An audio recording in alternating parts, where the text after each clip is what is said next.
श्री परमात्मने नमः। श्रीमद्भागवत महापुराण एकादश स्कंध अथ सप्तविंशोऽध्यायः। क्रिया योग का वर्णन। उद्धव जी ने पूछा, क्रिया योगम समाचक्ष्वा भवदाराधनं प्रभो यस्मात्त्वं ये यथार्चन्ति सात्वतः सात्वतर्षभा।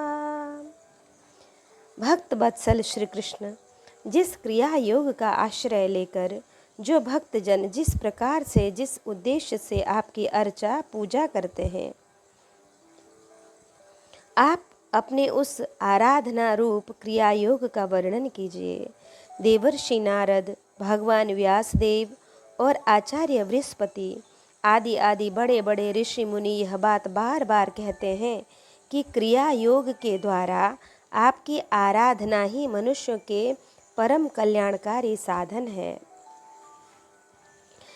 यह क्रिया योग पहले पहल आपके मुखारबिंद से ही निकला था। आपसे ही ग्रहण करके इसे ब्रह्मा जी ने अपने पुत्र भृगु आदि महर्षियों को और भगवान शंकर को अपनी अर्धांगिनी भगवती पार्वती जी को उपदेश किया था। मर्यादा रक्षक प्रभु, यह क्रिया योग ब्राह्मण, क्षत्रिय आदि वर्णों और ब्रह्मचारी, गृहस्थ आदि आश्रमों के लिए भी परम कल्याणकारी है। मैं तो ऐसा समझता हूँ कि स्त्री शूद्रादि के लिए भी यही सबसे श्रेष्ठ साधन पद्धति है। कमल नयन श्याम सुंदर, आप शंकर आदि जगदीश्वरों के भी ईश्वर हैं और मैं आपके चरणों का प्रेमी भक्त हूँ। आप कृपा करके मुझे यह कर्म बंधन से मुक्त कराने वाली विधि बतलाइए।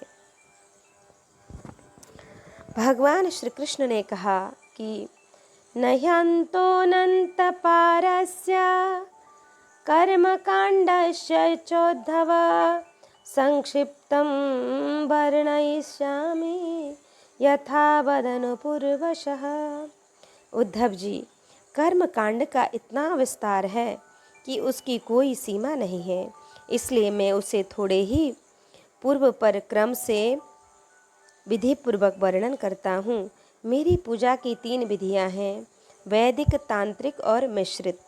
इन तीनों में से मेरे भक्त को जो भी अपने अनुकूल जान पड़े उसी विधि से मेरी आराधना करनी चाहिए। पहले अपने अधिकारानुसार शास्त्रोक्त विधि से समय पर यज्ञोपवीत संस्कार के द्वारा संस्कृत होकर द्विजत्व प्राप्त करे। फिर श्रद्धा और भक्ति के साथ वह किस प्रकार मेरी पूजा करे, इसकी विधि तुम मुझसे सुनो। भक्ति पूर्वक निष्कपट भाव से अपने पिता, माता एवं गुरु रूप मुझ परमात्मा का पूजा की सामग्रियों के द्वारा मूर्ति में, वेदी में, अग्नि में, सूर्य में, जल में, हृदय में अथवा ब्राह्मण में, चाहे किसी में भी आराधना करे। और उपासक को चाहिए कि प्रातःकाल दतुवन करके पहले शरीर शुद्धि के लिए स्नान करे, फिर वैदिक और तांत्रिक दोनों प्रकार के मंत्रों से मिट्टी और भस्म आदि का लेप करके पुनः स्नान करे। इसके पश्चात वेदोक्त संध्या वंदनादि नित्य कर्म करने चाहिए। उसके बाद मेरी आराधना का ही सुदृढ़ संकल्प करके वैदिक और तांत्रिक विधियों से कर्म बंधनों से छुड़ाने वाली मेरी पूजा करे। मेरी मूर्ति 8 प्रकार की होती हैं, पत्थर की, लकड़ी की, धातु की, मिट्टी की और चंदन आदि की, चित्रमयी, बालूमयी की, मनोमयी और मणिमयी। चल और अचल भेद से 2 प्रकार की प्रतिमा ही मुझ भगवान का मंदिर है। उद्धव जी, अचल प्रतिमा के पूजा में प्रतिदिन आवाहन और विसर्जन नहीं करना चाहिए। चल प्रतिमा के संबंध में विकल्प है, चाहे करे और चाहे न करे, परंतु बालुकामयी प्रतिमा तो आवाहन और विसर्जन प्रतिदिन करना चाहिए। मिट्टी और चंदन की तथा चित्रमयी प्रतिमाओं को स्नान न करावे, केवल मार्जन कर दे, परंतु और सबको स्नान कराना चाहिए। प्रसिद्ध प्रसिद्ध पदार्थों से प्रतिमा आदि में मेरी पूजा की जाती है, परंतु जो निष्काम भक्त हैं वह अनायास प्राप्त पदार्थों से और भगवान नाम मात्र से ही हृदय में मेरी पूजा कर ले। उद्धव जी, स्नान, वस्त्र, आभूषण आदि तो पाषाण अथवा धातु की प्रतिमा के पूजन में ही उपयोगी होते हैं। बालुकामय मूर्ति अथवा मिट्टी की वेदी में पूजा करनी हो तो उसमें मंत्रों के द्वारा अंग और उसके प्रधान देवताओं की यथा स्नान पूजा करनी चाहिए, तथा अग्नि में पूजा करनी हो तो घृत मिश्रित हवन सामग्रियों से आहुति देनी चाहिए। सूर्य को प्रतीक मानकर ही की जाने वाली उपासना में मुख्यतः अर्घ्यदान एवं उपस्थान ही प्रिय है और जल में तर्पण आदि से मेरी उपासना करनी चाहिए। जब मुझे कोई भक्त हार्दिक श्रद्धा से जल भी चढ़ाता है तब मैं उसे बड़े प्रेम से स्वीकार करता हूँ। यदि कोई अभक्त मुझे बहुत सी सामग्री निवेदन करे तो भी मैं उससे संतुष्ट नहीं होता। जब मैं भक्ति श्रद्धा पूर्वक समर्पित जल से ही प्रसन्न हो जाता हूँ तब गंध, पुष्प, धूप, दीप और नैवेद्य आदि वस्तुओं के समर्पण से तो कहना ही क्या है। उपासक पहले पूजा की सामग्री इकट्ठी कर ले, फिर इस प्रकार कुश बिछाए कि उनके अगले भाग पूर्व की ओर रहे, तदंतर पूर्व या उत्तर की ओर मुँह करके पवित्रता से उन कुशों के आसन पर बैठ जाए। यदि प्रतिमा अचल हो तो उसके सामने ही बैठना चाहिए। इसके बाद पूजा कार्य प्रारंभ करे। पहले विधि पूर्वक अंगन्यास और करन्यास कर ले, उसके बाद मूर्ति में मंत्र न्यास करके और हाथ से प्रतिमा से पूर्व समर्पित सामग्री हटाकर उसे पोंछ दे। इसके बाद जल से भरे हुए कलश और प्रोक्षत्र पात्र आदि की पूजा गंध पुष्प आदि से करे। प्रोक्ष पात्र के जल से पूजा सामग्री और अपने शरीर का प्रोक्षण कर ले। तदंतर पाद्य, अर्घ्य और आचमन के लिए 3 पात्रों में कलश में जल भर कर रख ले और उनमें पूजा पद्धति के अनुसार सामग्री डाले। पाद्य पात्र में श्यामक, सावे के दाने, दूब, कमल, विष्णुक्रांता और चंदन, तुलसी दल आदि। अर्घ्य पात्र में गंध, पुष्प, अक्षत, जौ, कुश, तिल, सरसों और दूब तथा आचमन पात्र में जायफल, लौंग आदि डाले।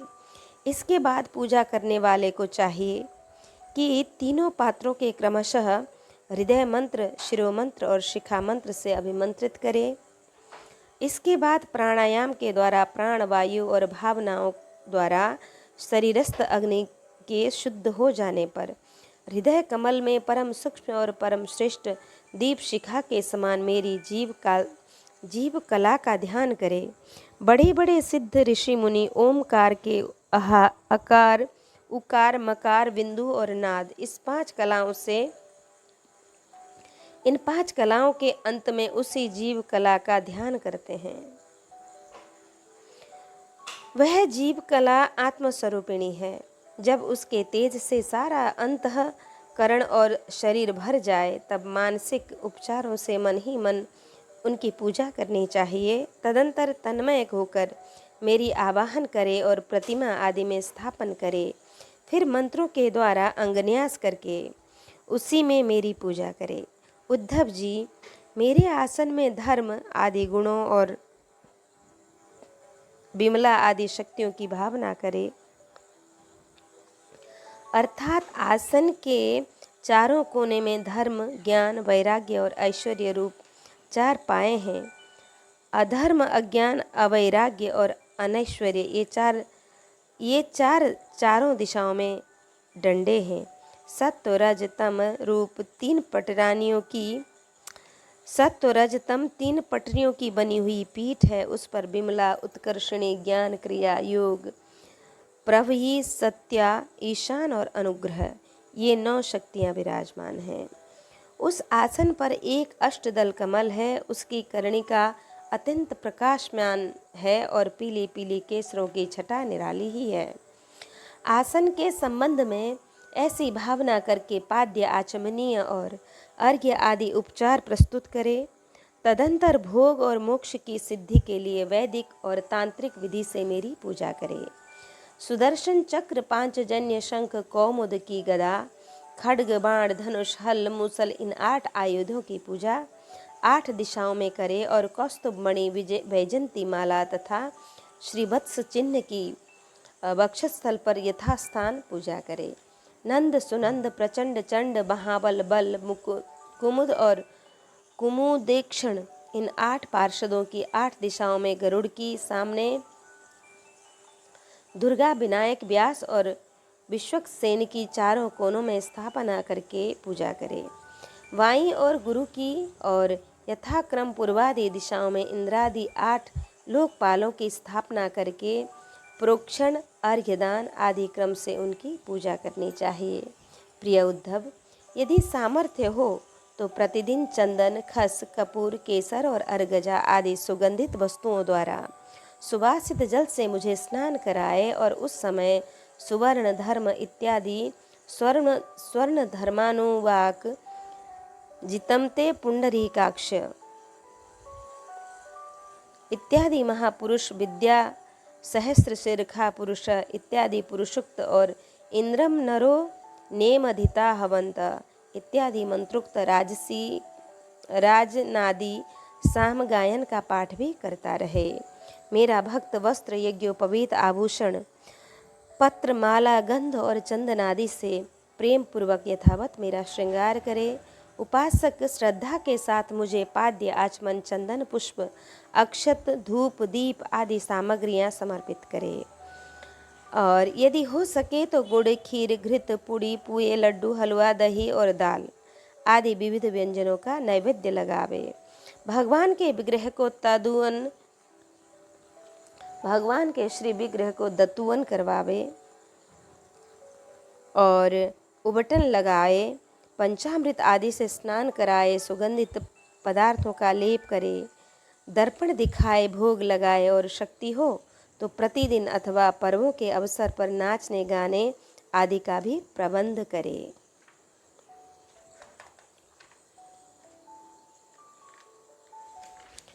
उद्धव जी, तदंतर पूजा के बाद शास्त्रोक्त विधि से बने हुए कुंड में अग्नि की स्थापना करें। वह कुंड मेखला, गर्त और वेदी से शोभायमान हो। उसमें हाथ की हवा से अग्नि प्रज्वलित करके उसका परिसमूहन करे, अर्थात उसे एकत्र कर दे।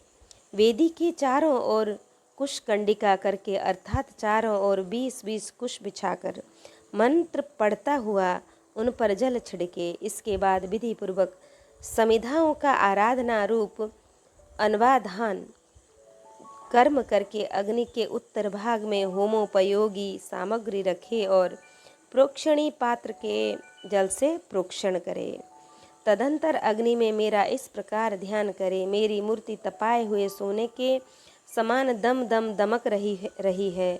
रोम रोम से शांति की वर्षा हो रही है। लंबी और विशाल 4 भुजाएं शोभायमान हैं।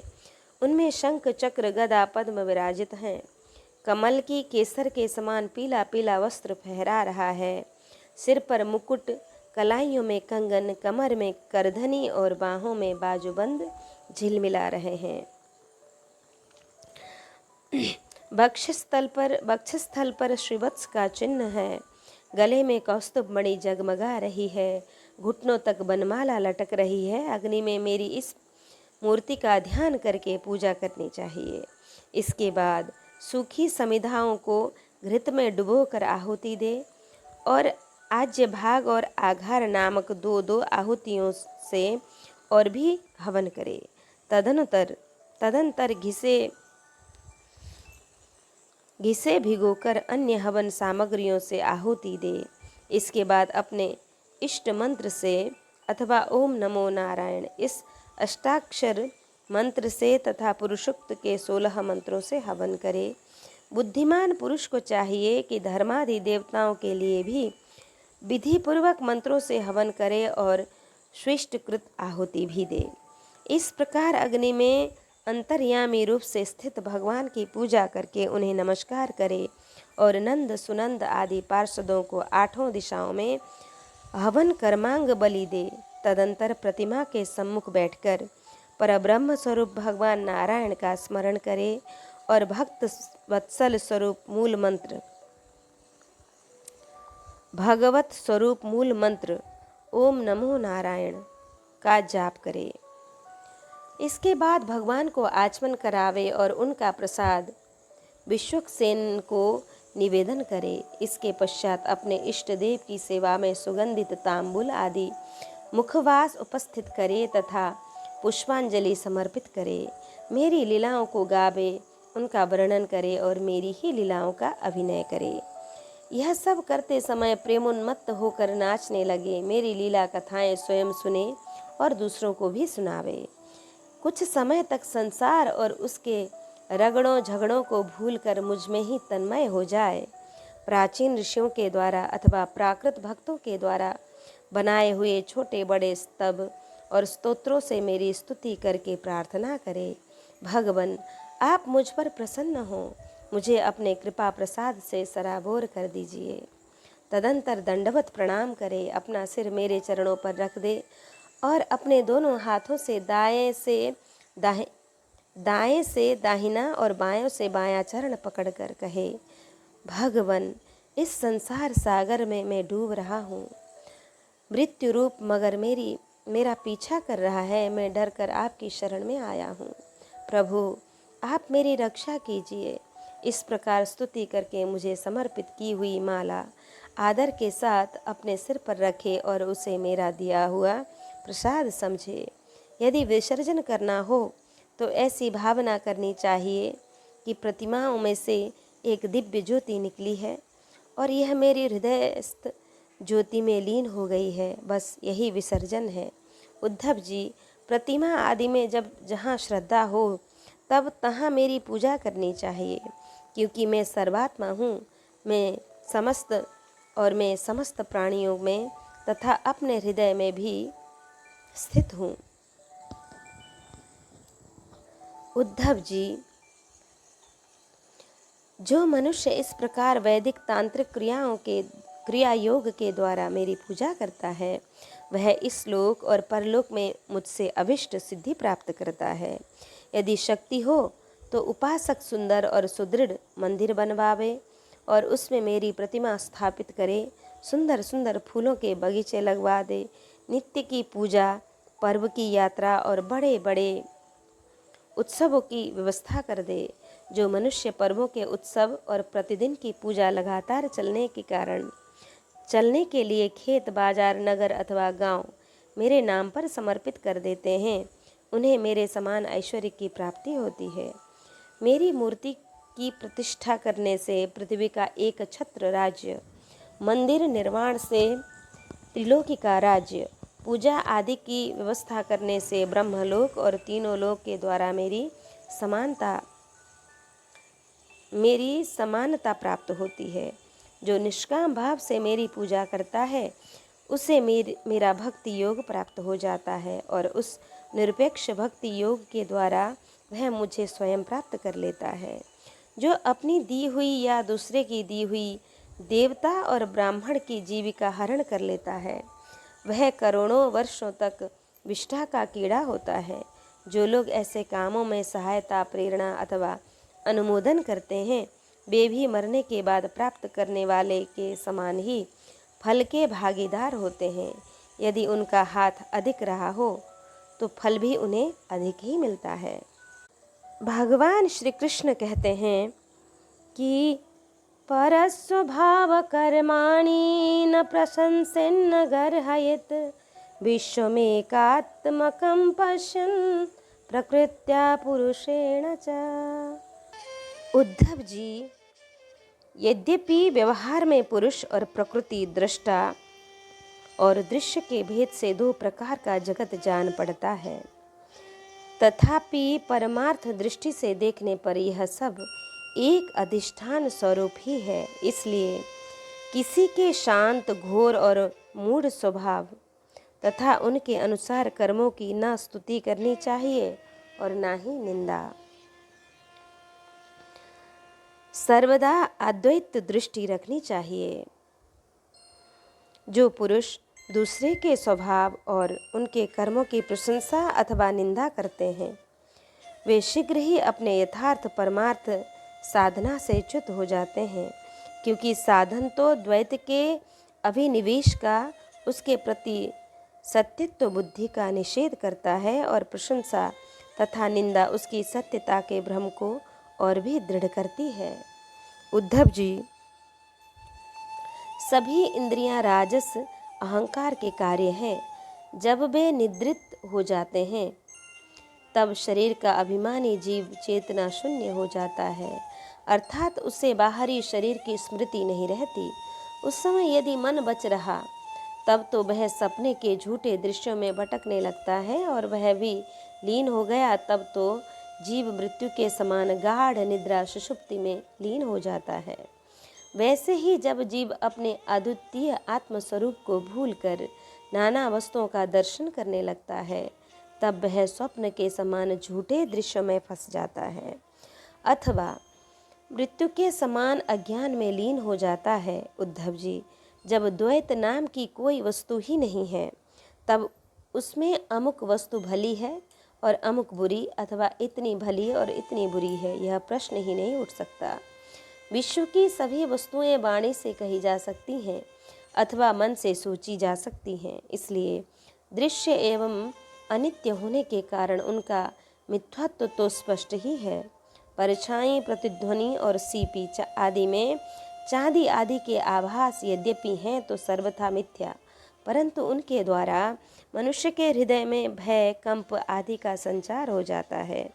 वैसे ही देहादि सभी वस्तुएं हैं तो सर्वथा मिथ्या ही, परंतु जब तक ज्ञान के द्वारा इनकी असत्यता का बोध नहीं हो जाता, उनकी आत्यंतिक निवृत्ति नहीं हो जाती, तब तक ये भी अज्ञानियों को भयभीत करती रहती हैं।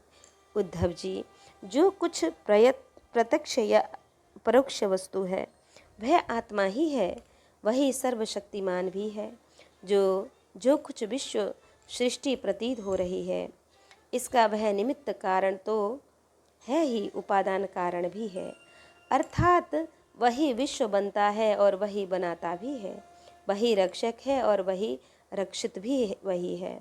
सर्वात्मा भगवान ही इसका संहार करते हैं और जिसका संहार होता है वह भी वे ही हैं।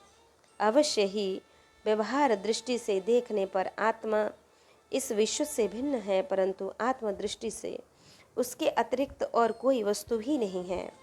उसके अतिरिक्त जो कुछ प्रतीत हो रहा है उसका किसी भी प्रकार निर्वचन नहीं किया जा सकता, और अनिर्वचनीय तो केवल आत्मस्वरूप ही है। इसलिए आत्मा में सृष्टि, स्थिति, संहार अथवा आध्यात्म, आदिदैव और अधिभूत ये तीन प्रकार की प्रतीतियां सर्वथा निर्मूल ही हैं, न होने पर भी यूं ही प्रतीत हो रही हैं।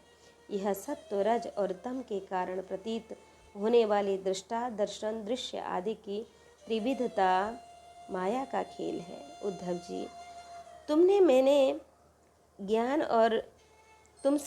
ज्ञान और विज्ञान की उत्तम स्थिति का वर्णन किया है।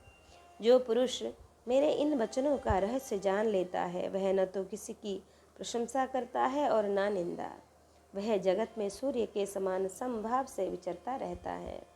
प्रत्यक्ष अनुमान, शास्त्र और आत्मानुभूति सभी प्रमाणों से यह सिद्ध है कि यह जगत उत्पत्ति विनाशशील होने के कारण अनित्य एवं असत्य है। यह जानकर जगत में असंग भाव से विचरना चाहिए। उद्धव जी ने पूछा कि नैवात्मनो न देहस्य संसृतिर्दृष्टि दृश्यो अनात्मस्वदृशोरीश कस्य स्यादुलभ्यते। भगवान, आत्मा है दृष्टा और देह है दृश्य। आत्मा स्वयं प्रकाश है और देह है जड़। ऐसी स्थिति में जन्म मृत्यु रूप संसार न शरीर को हो सकता है और न आत्मा को, परंतु इसका होना भी उपलब्ध होता है। यह होता किसे है? आत्मा तो अविनाशी, प्राकृत, अप्राकृत, गुणों से रहित, शुद्ध, स्वयं प्रकाश और सभी प्रकार के आवरणों से रहित तथा शरीर विनाशी रहित है और शरीर विनाशी सगुण अशुद्ध प्रकाश्य और आवृत है। आत्मा अग्नि के समान प्रकाशमान है तो शरीर काठ की तरह अचेतन। फिर यह जन्म मृत्यु रूप संसार है किसे? भगवान श्री कृष्ण ने कहा, यावद् देहेन्द्रिय प्राणैरात्मनः सन्निकर्षणं संसार फलवस्तावद् अपार्थोप्य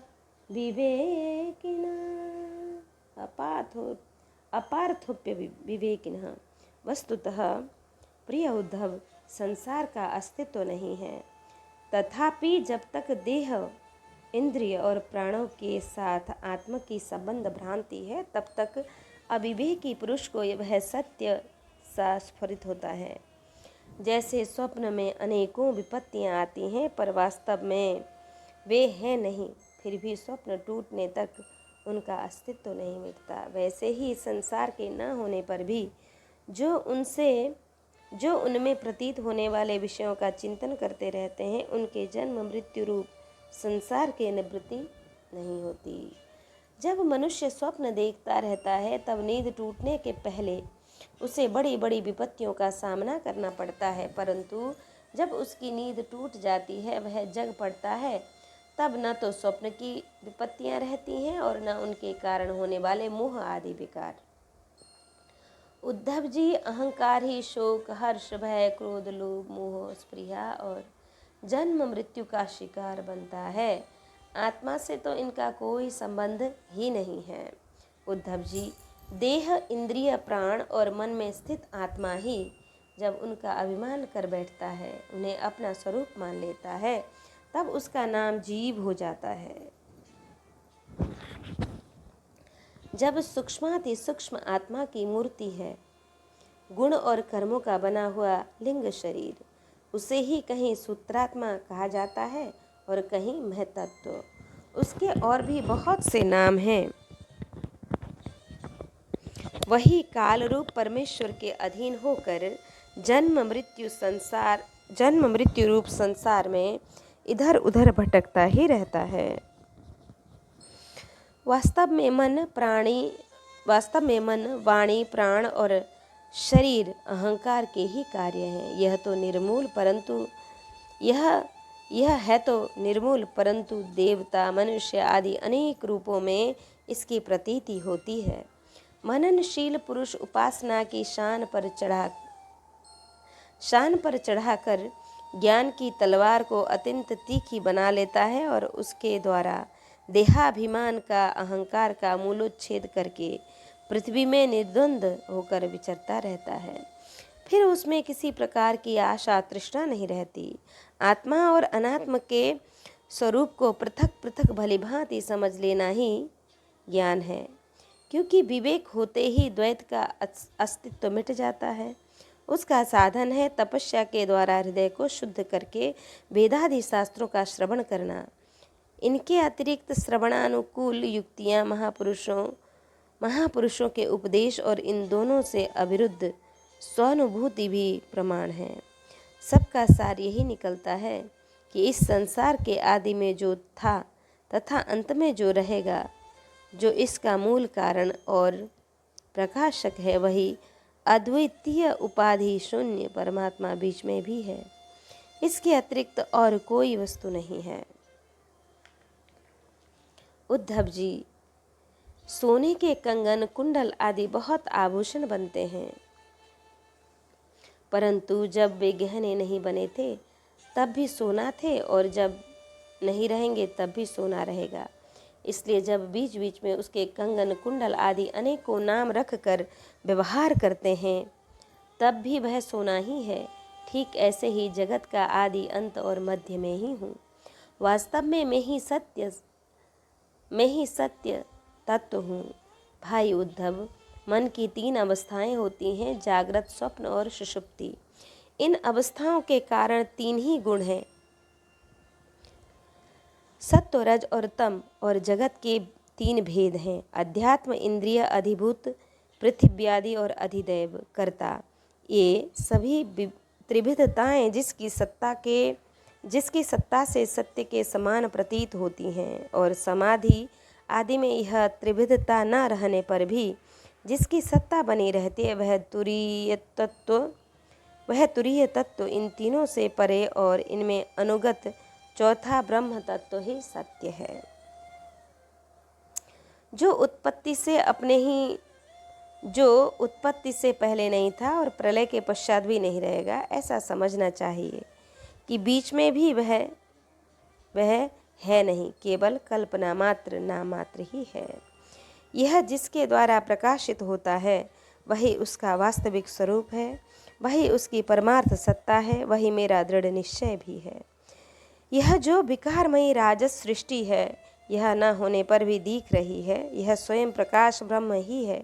इसलिए इंद्रिय, विषय, मन और पंचभूतादि जितने चित्र विचित्र नाम रूप हैं, उनके रूप में ब्रह्म ही प्रतीत हो रहा है। ब्रह्मा विचार के साधन है, श्रवण मनन निधिध्यासन और स्वानुभूति उनमें सहायक हैं। आत्मज्ञानी गुरुदेव इनके द्वारा विचार करके स्पष्ट रूप से देहादि अनात्म पदार्थों का निषेध कर दीजिए। इस प्रकार निषेध के द्वारा आत्म विषयक संदेहों को छिन्न भिन्न करके अपने आनंद रूप आत्मा में ही मग्न हो जाएं और सब प्रकार की विषय वासना से रहित हो जाएं। निषेध करने की प्रक्रिया यह है कि पृथ्वी का विकार होने के कारण शरीर आत्मा नहीं है, इंद्रिय उसके अधिष्ठात्र देवता, प्राणवायु, जल, अग्नि एवं मन भी आत्मा नहीं है, क्योंकि इनका धारण पोषण शरीर के समान ही अन्न के द्वारा होता है। बुद्धि, चित्त, अहंकार, आकाश, पृथ्वी, शब्द आदि विषय और गुणों की साम्यावस्था प्रकृति भी आत्मा नहीं है, क्योंकि ये सब के सब दृश्य एवं जड़ हैं। उद्धव जी, जिससे मेरे स्वरूप का भले भांति ज्ञान हो जाता है, उसकी वृत्तियाँ और इंद्रियाँ यदि समाहित रहती हैं तो उसे उनसे लाभ क्या है, और यदि वे विक्षिप्त रहती हैं तो उनसे हानि भी क्या है, क्योंकि अंतःकरण और बाह्यकरण सभी गुणमय हैं और आत्मा से इनका कोई संबंध नहीं है। भला आकाश में बादल के छा जाने अथवा तितर पितर हो जाने से सूर्य का क्या बनता बिगड़ता है? वैसे वायु आकाश को सुखा नहीं सकती, आग जला नहीं सकती, जल भिगो नहीं सकता, धूल धुएं मटमैला नहीं कर सकते और ऋतुओं के गुण गर्मी सर्दी आदि उसे प्रभावित भी नहीं कर सकते, क्योंकि ये सब आने जाने वाले क्षणिक भाव हैं और आकाश इन सब का एक रस अधिष्ठान है। वैसे ही सत्व गुण, रजोगुण और तमोगुण की वृत्तियां तथा कर्म अविनाशी आत्मा का स्पर्श नहीं कर पाते। वह तो इनसे सर्वथा परे हैं। इनके द्वारा तो केवल वही संसार में भटकता है जो इनमें अहंकार कर बैठता है। उद्धव जी, ऐसा होने पर भी तब तक इन माया निर्मित गुणों और उनके कार्यों का संग सर्वथा त्याग देना चाहिए, जब तक मेरे सुदृढ़ भक्ति के द्वारा मन का रजोगुण रूप मल एकदम न निकल जाए। उद्धव जी, जैसे भली भांति चिकित्सा न करने पर रोग का समूल नाश नहीं होता, वह बार बार उभर कर मनुष्य को सताया करता है, वैसे ही जिस मन की वासनाएं और कर्मों के संस्कार मिट नहीं गए हैं, वे स्त्री पुत्र आदि में आसक्त हैं, वह बार बार अधूरे योगी को भेदता रहता है और उसे कई बार योग भ्रष्ट भी कर देता है। देवताओं के द्वारा प्रेरित शिष्य पुत्र आदि के द्वारा किए हुए विघ्नों से यदि कदाचित अधूरा योगी मार्गच्युत हो जाए तो भी वह अपने पूर्वाभ्यास के कारण पुनः योगाभ्यास में ही लग जाता है, कर्म आदि में उसकी प्रवृत्ति नहीं होती। उद्धव जी, जीव संस्कार आदि से प्रेरित होकर जन्म से लेकर मृत्यु पर्यंत कर्म में ही लगा रहता है और उनमें इष्ट अनिष्ट बुद्धि करके हर्ष विषाद आदि विकारों को प्राप्त होता है, परंतु जो तत्व का साक्षात्कार कर लेता है वह प्रकृति में स्थित रहने पर भी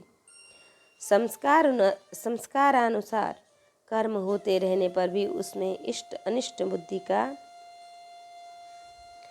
बुद्धि करके हर्ष विषाद आदि विकारों से युक्त नहीं होता, क्योंकि आनंद स्वरूप आत्मा के साक्षात्कार से उसकी संसार संबंधी सभी आशा तृष्णाएं पहले ही नष्ट हो जाती हैं, नष्ट हो चुकी हैं।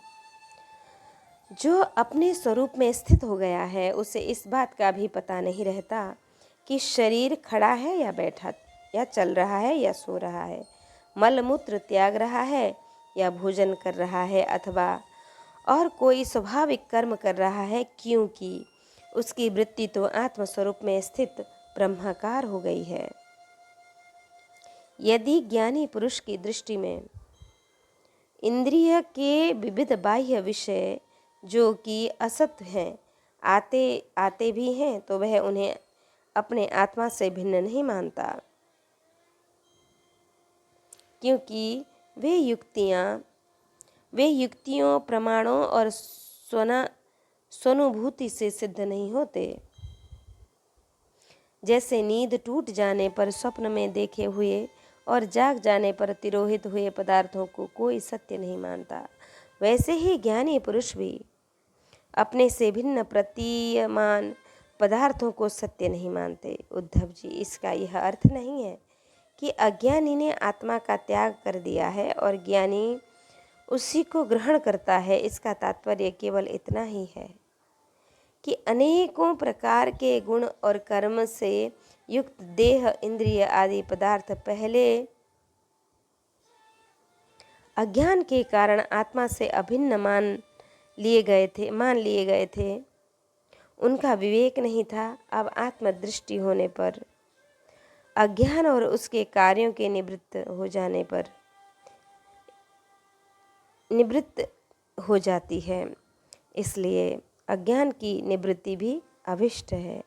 वृत्तियों के द्वारा न तो आत्मा का ग्रहण हो सकता है और न त्याग।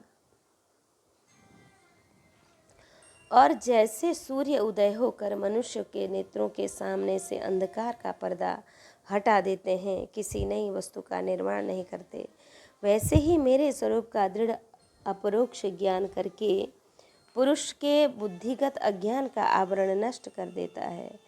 वह इदम रूप से किसी वस्तु का अनुभव नहीं करता। उद्धव जी, आत्मा नित्य अपरोक्ष है, उसकी प्राप्ति नहीं करनी पड़ती। वह स्वयं प्रकाश है, उसमें अज्ञान आदि किसी प्रकार के विकार नहीं हैं। यह अजन्मा है, जन्म रहित है, अर्थात कभी किसी प्रकार भी वृत्ति में आरूढ़ नहीं होता, इसलिए ये अप्रमेय है।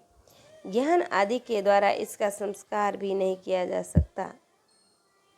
आत्मा में देश काल और वस्तु पर परिच्छेद न होने वाले कारण अस्तित्व, वृद्धि, परिवर्तन, ह्रास्य और विनाश उसका स्पर्श भी नहीं कर सकते। सबको और सबकी और सब प्रकार की अनुभूतियाँ आत्मस्वरूप ही हैं। जब मन और वाणी आत्मा को अपना अविषय समझकर निवृत्त हो जाते हैं, तब वही सजातीय, विजातीय और स्वागत भेद से शून्य एक अद्वितीय रह जाता है। व्यवहार दृष्टि से उसके स्वरूप का वाणी और प्राण आदि के प्रवर्तक के रूप में निरूपण किया जाता है। उद्धव जी, अद्वितीय आत्म तत्व में अर्थहीन नामों के द्वारा विविधता मान लेना ही मन का भ्रम है, अज्ञान है। सचमुच यह बहुत बड़ा मोह है। अपने आत्मा के अतिरिक्त उस भ्रम का भी और कोई अधिष्ठान नहीं है। अधिष्ठान सत्ता में अधुस्त की सत्ता ही है, अधिष्ठान सत्ता में अध्यस्त की सत्ता है ही नहीं, इसलिए सब कुछ आत्मा ही है।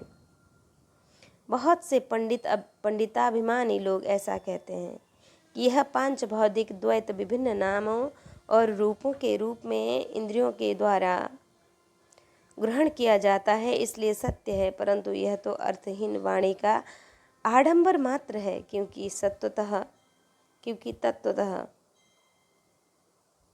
तो इंद्रिय की पृथक सत्ता ही सिद्ध नहीं होती। फिर वे किसी को प्रमाण कैसे दे सकेंगी।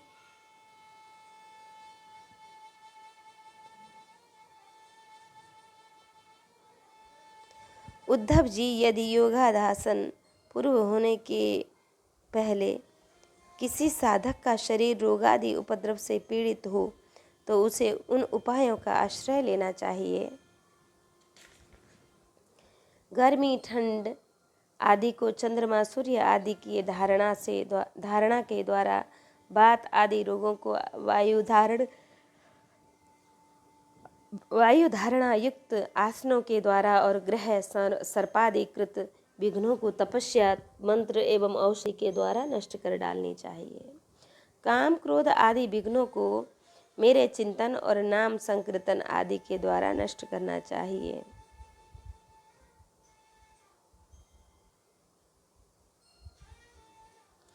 कोई मनुष्य कोई विविध उपायों के द्वारा इस शरीर को सुदृढ़ और युवावस्था में योग साधन करते हैं, परंतु बुद्धिमान पुरुष ऐसे विचार का समर्थन नहीं करते, क्योंकि यह तो एक व्यर्थ प्रयास है। वृक्ष में लगे हुए फल के समान इस शरीर का नाश तो अवश्यंभावी है। यदि कदाचित बहुत दिनों तक निरंतर और आदर पूर्वक योग साधना करते रहने पर शरीर सुदृढ़ ही हो जाए, तब भी बुद्धिमान पुरुष को अपनी साधना छोड़कर उतने में ही संतोष नहीं कर लेना चाहिए। उसे तो सर्वदा मेरी प्राप्ति के लिए ही संलग्न रहना चाहिए। जो साधक मेरा आश्रय लेकर मेरे द्वारा कही हुई योग साधन में संलग्न रहता है, उसे कोई भी विघ्न बाधा देगा नहीं सकती। उसकी सारी कामनाएं नष्ट हो जाती हैं, वह आत्मानंद की अनुभूति में मग्न हो जाता है। भागवत धर्मों का निरूपण और उद्धव जी का बद्रिकाश्रम गमन। उद्धव जी ने कहा कि सुदुश्चरामिमां मन्ये योगचर्या मनात्मनः यथं जसा पुमान् सिद्धेत तन्मे ब्रूह्यं जसाच्युतः। अच्युत, जो अपना मन वश में नहीं कर सकता, उसके लिए आपकी बतलाई हुई इस योग साधना को मैं बहुत ही कठिन समझता हूँ। अतः अब आप कोई ऐसा सरल और सुगम साधन बतलाइए जिससे मनुष्य अनायास ही परम पद प्राप्त कर ले। कमल नयन, आप जानते ही हैं कि अधिकांश योगी जब अपने मन को एकाग्र करने लगते हैं तब वे बार बार चेष्टा करने पर भी सफल न होने के कारण हार मान लेते हैं और उसे वश में न कर पाने के कारण बड़े दुखी हो जाते हैं। हे पद्मलोचन, आप विश्वेश्वर हैं, आपके ही द्वारा सारे संसार का नियमन होता है। इसी से सारा सार विचार में चतुर मनुष्य आपके आनंद स्पर्शी चरण कमलों की शरण लेते हैं और अनायास ही सिद्धि प्राप्त कर लेते हैं। आपकी माया उनका कुछ बिगाड़ नहीं सकती, क्योंकि उन्हें योग साधन और कर्मानुष्ठान का अभिमान नहीं होता। परंतु जो आपके चरणों का आश्रय नहीं लेते, वे योगी और कर्मी अपने साधना के घमंड से फूल जाते हैं। अवश्य ही आपकी माया ने उनकी मति हर ली है। हे प्रभु, आप सबके हितैषी शोरद हैं। आप अपने अनन्य शरणागत बलि आदि सेवकों के अधीन हो जाएं, यह आपके लिए कोई आश्चर्य की बात नहीं है, क्योंकि आपने रामावतार ग्रहण करके प्रेमवश वानरों से भी मित्रता का निर्वाह किया। यद्यपि ब्रह्मा आदि लोकेश्वरगण भी अपने दिव्य किरीटों को आपके चरण कमल रखने की चौकी पर रगड़ते रहते हैं। प्रभु, आप सबके प्रियतम स्वामी और आत्मा हैं। आप अपने अनन्य शरणागतों को सब कुछ दे देते हैं।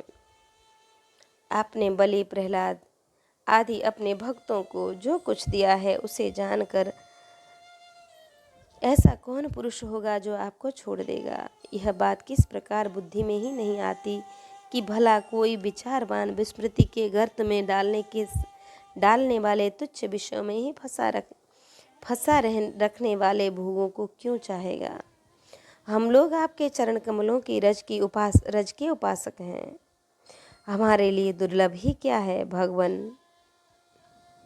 आप समस्त प्राणियों के अंतःकरण में अंतर्यामी रूप से और बाहर गुरु रूप से स्थित होकर उनके सारे पाप ताप मिटा देते हैं और अपने वास्तविक स्वरूप को उनके प्रति प्रकट कर देते हैं।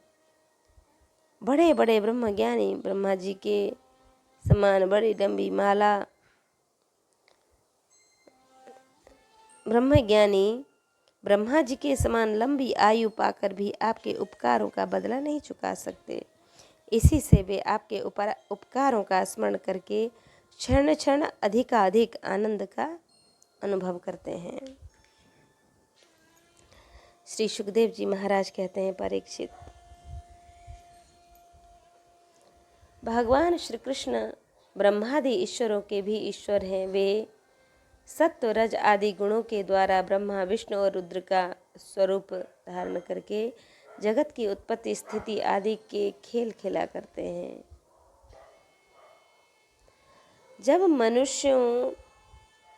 जब उद्धव जी ने अनुराग भरे चित्त से उनसे प्रश्न किया, तब उन्होंने मंद मंद मुस्कुराकर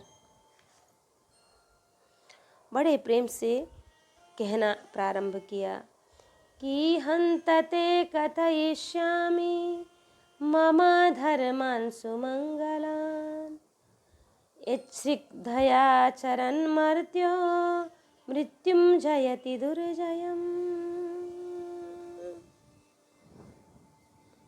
प्रिय उद्धव, जब मैं तुम्हें अपने इस मंगलमय भागवत धर्म का उपदेश करता हूँ, जिनका श्रद्धा पूर्वक आचरण करके मनुष्य संसार रूप दुर्जय मृत्यु से अनायास ही जीत लेता है, उद्धव जी, मेरे भक्त को चाहिए कि अपने सारे कर्म मेरे लिए ही करे और धीरे धीरे उनको करते समय मेरा स्मरण का अभ्यास बढ़ाए। कुछ ही दिनों में उनके मन और चित्त मुझ में समर्पित हो जाएं, उसके मन और आत्मा मेरे ही धर्म में रम जाए। मेरा भक्त साधुजन और पवित्र स्थानों में निवास करते हो, उन्हीं में रहें और देवता असुर अथवा मनुष्यों में भी जो मेरे भक्त अनन्य भक्त हों, उनके आचरणों का अनुसरण करें। पर्व के अवसरों पर सबके साथ मिलकर अथवा अकेला ही नृत्य गान वाद्य आदि महाराजोचित ठाट बाट से मेरी यात्रा आदि के महोत्सव करे। शुद्धांतकरण पुरुष आकाश के समान बाहर और भीतर परिपूर्ण एवं आवरण शून्य मुझ परमात्मा को ही समस्त प्राणियों और अपने हृदय में स्थित देखे। निर्मल बुद्धि उद्धव जी, जो साधक केवल इस ज्ञान दृष्टि का आश्रय लेकर संपूर्ण प्राणियों और पदार्थों में मेरा दर्शन करता है और उन्हें मेरा ही रूप मानकर सत्कार करता है, तथा ब्राह्मण और चांडाल, चोर और ब्राह्मण भक्त, सूर्य और चिंगारी तथा कृपालु समझना चाहिए। कृपालु और क्रूर में समान दृष्टि रखता है, उसे ही सच्चा ज्ञानी समझना चाहिए।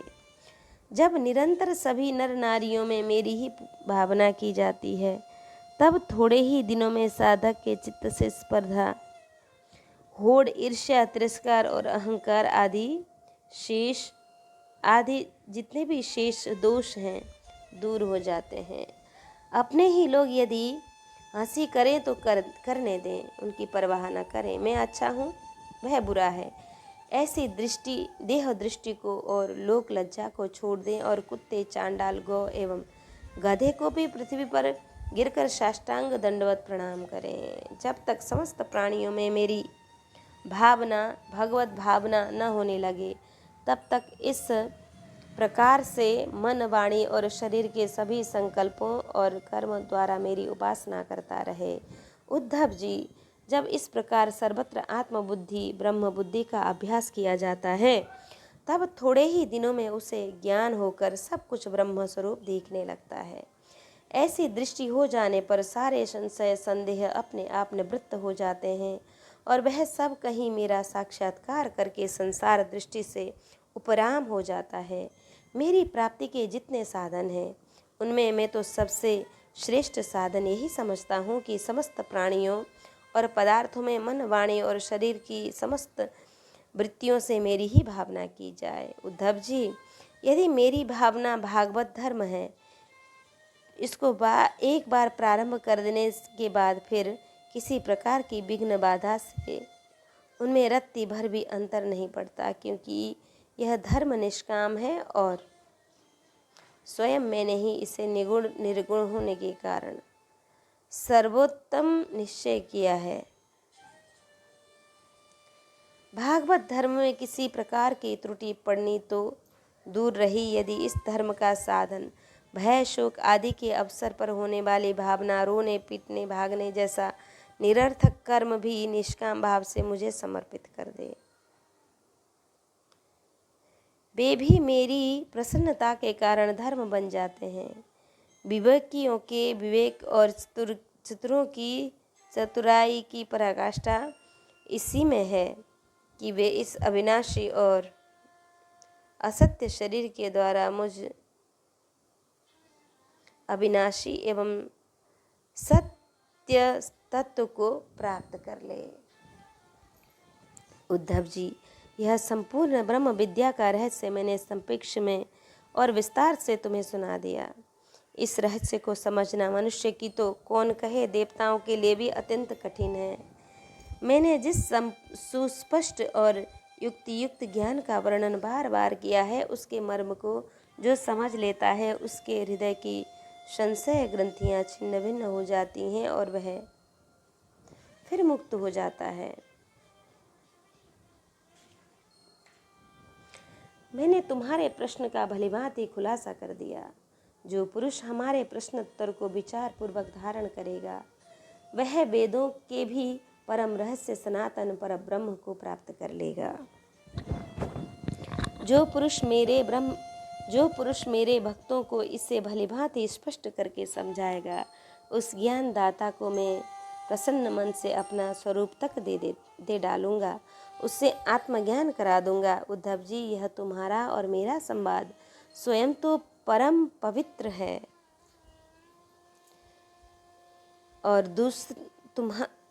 दूसरों को भी पवित्र करने वाला है। यह जो प्रतिदिन इसका पाठ करेगा और दूसरे को सुनावेगा, वह इस ज्ञान दीप के द्वारा दूसरों को मेरा मार्गदर्शन कराने के कारण पवित्र हो जाएगा। जो कोई एकाग्र चित्त से इसे और कर्म बंधन से मुक्त हो जाएगा। सखे, प्रिय सखे, तुमने भलीभांति ब्रह्मा का स्वरूप समझ लिया है।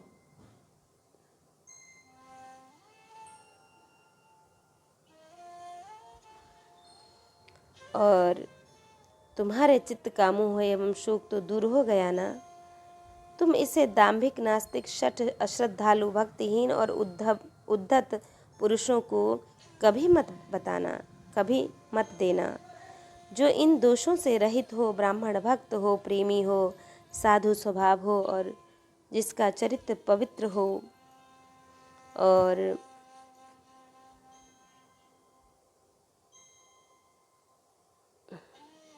उसी को यह प्रसंग सुनाना चाहिए। यदि शूद्र और स्त्री भी मेरे प्रति प्रेम भक्ति रखती हों तो उन्हें भी उसका उपदेश देना चाहिए। जैसे दिव्य अमृत पान कर लेने पर कुछ भी पीना शेष नहीं रहता, वैसे ही यह जान लेने पर जिज्ञासु के लिए और कुछ भी जानना शेष नहीं रहता। हे प्यारे उद्धव, मनुष्य को ज्ञान, कर्म और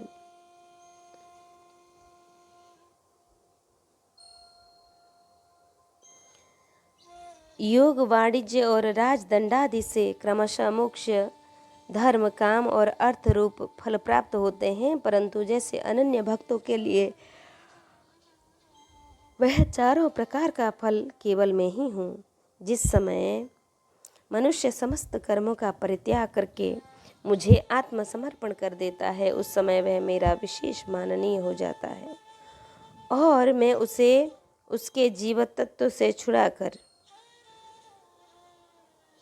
अमृत स्वरूप मोक्ष की प्राप्ति करा देता हूँ और वह उसे मिलकर मेरा स्वरूप हो जाता है।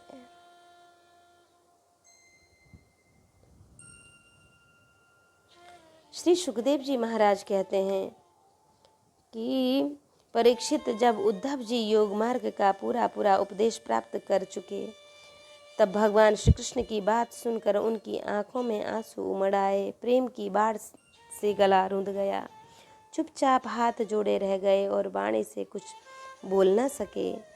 उनका चित्त प्रेम वेश से विह्वल होता रहा। उन्होंने धैर्यपूर्वक उसे रोका और अपने को अत्यंत सौभाग्यशाली समझकर अनुभव करते हुए, जिससे यदुवंश शिरोमणि भगवान श्री कृष्ण ने भगवान श्री कृष्ण के चरणों में स्पर्श किया तथा हाथ जोड़कर उनसे यह प्रार्थना की कि उद्धव जी कहते हैं, बिंद्रावितो मोह महंधकारो य आश्रितो में तव सन्निधानात् विभावसो किं नु समीपगस्य शीतं तमोभि प्रभवन्त्य यजात्। प्रभु, आप माया और ब्रह्म आदि के भी मूल कारण हैं। मैं मोह के महान अंधकार में भटक रहा हूँ।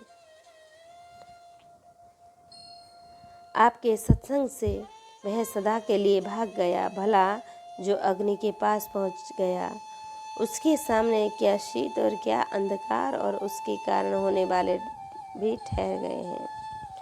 भगवान, आपकी मोहिनी माया ने मेरा ज्ञान दीपक छीन लिया था, परंतु आपने कृपा करके वह मुझे सेवक को लौटा दिया। आपने मेरे ऊपर महान अनुग्रह की वर्षा की है।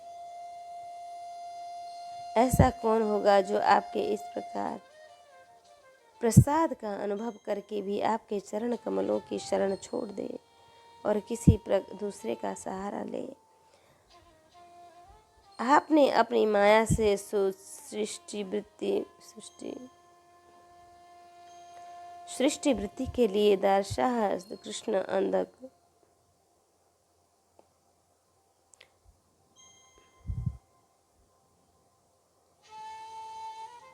अंधक और सात्वतवंशी यादवों के तथा मुझे सुदृढ़ स्नेह पाश से बांध दिया है। प्रभु, आज आपने आत्मबोध की तीखी तलवार से उस बंधन को अनायासे काट दिया है। महायोगेश्वर, मेरा आपको नमस्कार है। अब आप कृपा करके मुझ शरणागत को ऐसी ज्ञान दीजिए जिससे आपके चरण कमलों में मेरी अनन्य भक्ति बनी रहे। भगवान श्री कृष्ण ने कहा, उद्धव जी, जब तुम मेरी आज्ञा से बद्रिकाश्रम चले जाओगे, वह मेरा ही आश्रम है। वहाँ मेरे चरण कमलों की धोबन गंगा जल का स्नान पान के द्वारा सेवन करके तुम पवित्र हो जाओ और अलकनंदा के दर्शन मात्र से तुम्हारे सारे पाप ताप नष्ट हो जाएंगे। प्रिय उद्धव, तुम वहाँ वृक्षों की छाल पहनना, वन के कंद मूल फल खाना और किसी भोग की अपेक्षा न रखकर निष्प्रिय वृत्ति से अपने आप में मस्त रहना, सर्दी गर्मी सुख दुख जो आ पड़े उसे सम रहकर सहना, स्वभाव सौम्य रखना, इंद्रियों को वश में रखना, चित्त शांत रहे, बुद्धि समाहित रहे और तुम स्वयं मेरे स्वरूप के ज्ञान और अनुभव में डूबे रहना। मैंने तुम्हें जो कुछ शिक्षा दी है उसका एकांत में विचार पूर्वक अनुभव अवश्य करते रहना। अपनी वाणी और चित्त मुझ में ही लगाए रखना और मेरे बतलाए हुए भागवत धर्म में प्रेम में रम जाना और अंतः में तुम त्रिगुण और उनसे संबंध रखने वाली गतिविधियों को पार करके उनसे परे मेरे पाप परमार्थ स्वरूप में मिल जाओगे। श्री सुखदेव जी महाराज कहते हैं, सएव मुक्तो हरिमेधसोद्धव प्रदीक्षणं तं परिसृज्य पादयो शिरो निधायाश्रुकलाभिराद्रधि दधिर्न्यषिञ्चद् द्वन्द्वपरोप्यपक्रमे पक्रमे। भगवान श्री कृष्ण के स्वरूप का ज्ञान संसार के भेद भ्रम को छिन्न भिन्न कर देता है। जब उन्होंने स्वयं उद्धव जी को ऐसा उपदेश किया तो उन्होंने उनकी परिक्रमा की और उनके चरण कमलों पर सिर रख दिया। इसमें संदेह नहीं कि उद्धव जी संयोग वियोग से होने वाले सुख दुख के जोड़े से परे थे, क्योंकि वे भगवान के निर्द्वंद चरण कमलों की शरणागत ले चुके थे। फिर भी वहाँ चलते समय उनका चित्त प्रेम वेश से भर गया। उन्होंने अपने नेत्रों की झरती हुई अश्रुधारा से भगवान के चरण कमलों को भिगो दिया। परीक्षित, भगवान के प्रति प्रेम करके उसका त्याग करना संभव नहीं है। उन्हीं के वियोग की कल्पना से उद्धव जी कातर हो गए, उनका त्याग करने में समर्थ नहीं रह गए।